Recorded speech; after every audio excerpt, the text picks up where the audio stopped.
काय तुम्हाला row house खरेदी करायचे, ते पण पुण्यामध्ये बस स्टॉपच्या अगदी जवळ आणि एकदमच बजेटमध्ये तुमच्यासाठी. तर तुम्ही चांगल्या व्हिडिओमध्ये आलेले आहे आणि तुमच्यासाठी रो हाऊस बद्दल माहिती मीच तुम्हाला देणार आहे. हे रो हाऊस कुठं असणार आहे, काय असणार आहे, त्याचे रेट, ही सगळी माहिती तुम्हाला आजच्या या व्हिडिओच्या माध्यमातून तुमच्यासाठी ही प्रॅक्टिकल भेटणार आहे माहिती.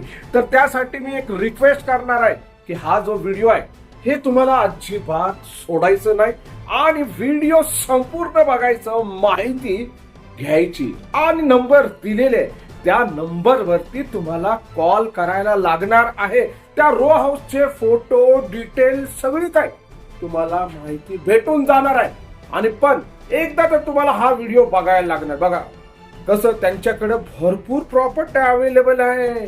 आता हे जे आहे हे 26 लाखाचे आहे ना, बरोबर ना? टायटल मध्ये, फोटो मध्ये तुम्ही बघितलेले. तर माहिती घ्या, हे कुठले आहे त्यांना नेमकं सांगा त्यांना आणि बघायला जावा.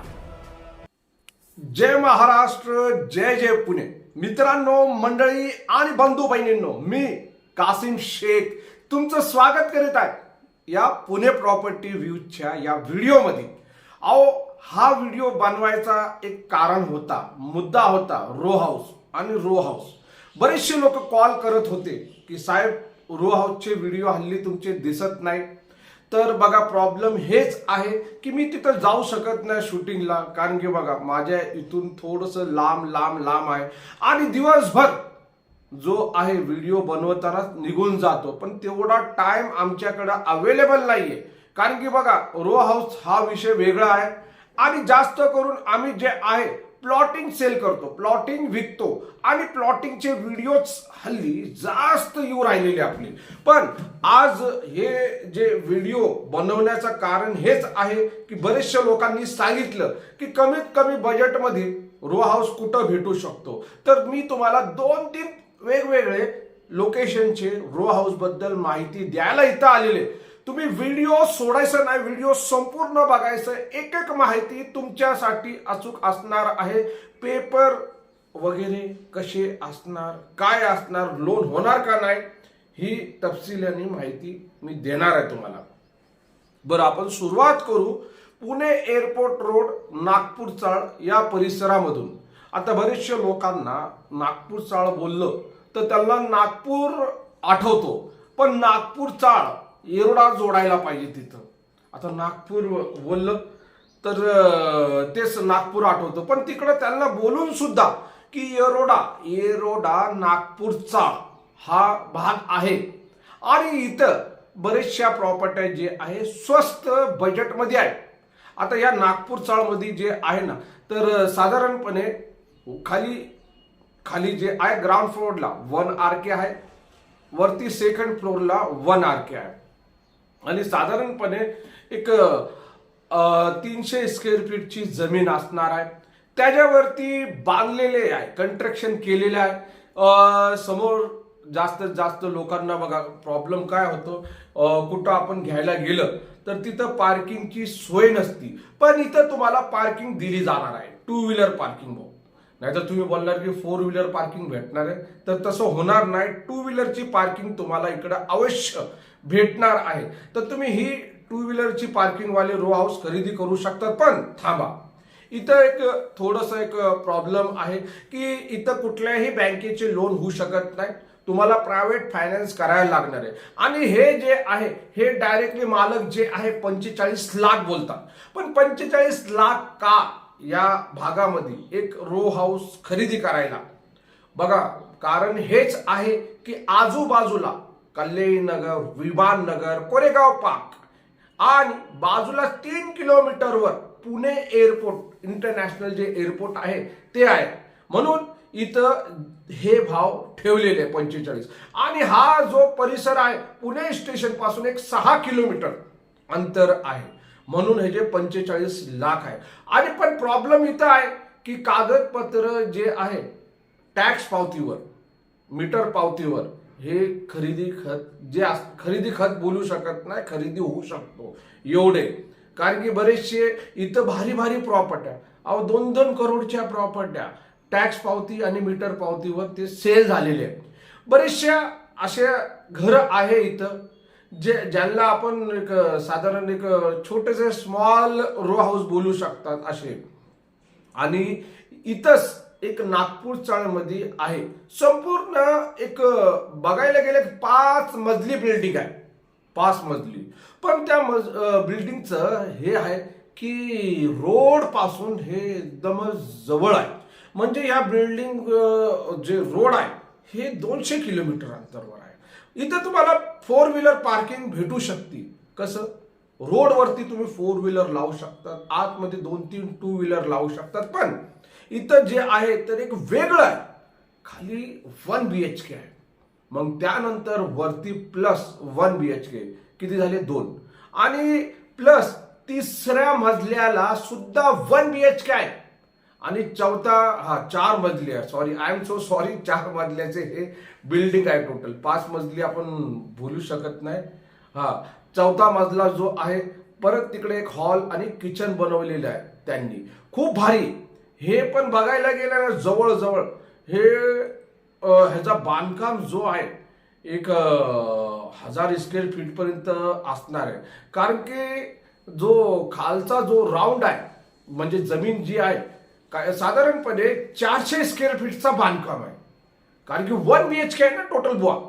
आणि या बिल्डिंगचे वैशिष्ट्य हे आहे की ह्याचा जो बांधकाम झालेला आहे माझ्या डोळ्यासमोरच झालेलं आहे आणि खूप सुंदर बनवलेली बिल्डिंग आहे. आणि वर्णन करायला गेलं, बघा तुम्ही स्वतः तिथं गेले ना त्याचा बांधकामाचा ग्रेड तुम्ही चेक करू शकतात. एवढं सुंदर बिल्डिंगचा बांधकाम केलेलं आहे. साधारणपणे बघायला गेलं ही बिल्डिंग टोटल मी तुम्हाला सांगितलं 1000 स्क्वेअर फीट पर्यंत असणार आहे. ह्याचा जो खालचा जो रेंट आहे ना बुवा एक 15,000, एक 15-16 हजार असा धरून चाला. सध्याला ऑफिसच आहे तिकडं, ऑफिस आहे 1 BHK म्हणजे टोटल एक बेडरूम असा धरून चालू शकतात. एक hall, kitchen, toilet bathroom, single toilet bathroom. एवढं जबरदस्त आहे की हे वरती प्लस तसंच दिलेलं आहे त्यांनी. एक 1 BHK दिलेले, एक हॉल दिलेले, किचन दिलेले, बेडरूम दिलेले. आणि हे टोटल 1 BHK बघा, खालचं आपण 400 धरून चालू शकतात, वरचं 400. पण मी तेवढं बोलत नाही, बांधकाम टोटल मी 1000 स्क्वेअर फीटच्या आतमधलं बोलतो. कारण की जागा पण पाहिजे तेवढं आणि टोटल बांधकाम तेवढं आहे. पण तुम्ही जाऊन डायरेक्ट थेट मालकाला तुम्ही विचारू शकतात किती स्क्वेअर फीटचे बांधकाम आहे. ह्याचा जे नळ जे आहे ना 2 नळ दिलेले, लाईटीचे जे वायर वगैरे जे टाकलेले आहे खूप सुंदर, म्हणजे एकदम मजबूत बांधकाम रीतीने झालेले. आणि समोरच जो आहे एअरपोर्ट रोड आहे, एकदम चांगला एअरपोर्ट रोड आहे. आणि बघायला गेलं तर तुम्ही इथं पण हेच प्रॉब्लेम आहे की इथं संपूर्ण जे मी तुम्हाला बोललं 1 करोडची पण प्रॉपर्टी, 1.5 करोडची पण तुम्ही प्रॉपर्टी खरेदी करायला गेलं या येरवडा नागपूर सालच्या भागामध्ये तर तुम्हाला हेच प्रॉब्लेम इथं आढळतात की इथं खरेदी खत होत नाही बुवा. इकडं तुम्हाला जे बोलतात ना कागदपत्र, तर टॅक्स पावती आहे, मीटर पावती आहे, ह्याच्यावरती तुमचं हे खरेदी वगैरे होऊ शकते. पण ह्याची किंमत जी आहे या बिल्डिंगची टोटल 80 लाख रुपये, 80 लाख रुपये म्हणतात ते. आणि निगोशिएबल असणार आहे. 80 लाख आहे त्यांनी मांडलेली, पण निगोशिएबल असणार. पण हे जबरदस्त बांधकाम आहे. एक 4 2 व्हीलर लावू शकतात. आणि मी तुम्हाला कल्पना देतो, इकडे पेइंग गेस्ट कवा टाकलं ना तुम्ही, PG, पोरांचे PG किंवा मुलींचे PG, तर हे आरामशीर चालू शकतात. आणि बघायला गेलं आजूबाजूला जो आहे तर IT क्षेत्र आहे, विमाननगर, कल्याण नगर, मग त्यानंतर हे भरपूर IT वगैरे आहे आजूबाजूला. एक बघायला गेलं हे तुम्हाला रिटर्न चांगले भेटू शकतात. मित्रांनो, अजून मी तुम्हाला सांगतो प्लॉटिंग. मी प्लॉटिंग शेवटी का घेतो की ज्यांना पण प्लॉट खरेदी करायचे असेल, इन्व्हेस्टमेंट करायचं असेल किंवा थेट घर बांधायचं असेल तर त्या लोकांसाठी डायरेक्टली 18 लाख रुपये किंमत एका गुंठ्याचे वाघोलीमध्ये ते प्लॉट आलेले, त्याचा व्हिडिओ बनवला होता. एक 2-3 व्हिडिओ सोडले तर त्या प्लॉटचा व्हिडिओ तुम्हाला दिसून येणार. आणि ते कॅश मधला सौदा असणार आहे. तुम्ही 3 व्हिडिओ जाऊन सोडून तो व्हिडिओ बघा प्लॉटिंगचा. एकदम जबरदस्त तो लोकेशन आहे आणि वातावरण खूप सुंदर आहे त्या परिसरामध्ये. आणि तुम्ही प्लॉट डायरेक्टली घ्या आणि डायरेक्टली तुमचा घर बांधवा तिथं, ते तुमचा होऊ शकतो तिथं. ओके, बरं, ही आज एक साधा एक कोशिश होती माझी की तुम्हाला असं बसून माहिती देण्याची. तुम्हाला व्हिडिओ कसा वाटला, माहिती कशी वाटली, तुम्हाला जी काय प्रॉपर्टी तुम्हाला खरेदी करायची असेल तर शाहिद भाऊंचा नंबर डिस्क्रिप्शन बॉक्समध्ये दिलेला आहे. तुम्ही थेट त्यांना कॉन्टॅक्ट करू शकता, त्यांच्याबरोबर चर्चा करू शकता. जी प्रॉपर्टी तुम्हाला आवडत असेल त्या प्रॉपर्टी बद्दल नेमकं तुम्ही विचारा त्यांना. ओके, भेटू आपण पुन्हा आपल्या या आवडत्या Pune property views real estate या चॅनल सोबत. जय महाराष्ट्र आणि जय जय पुणे.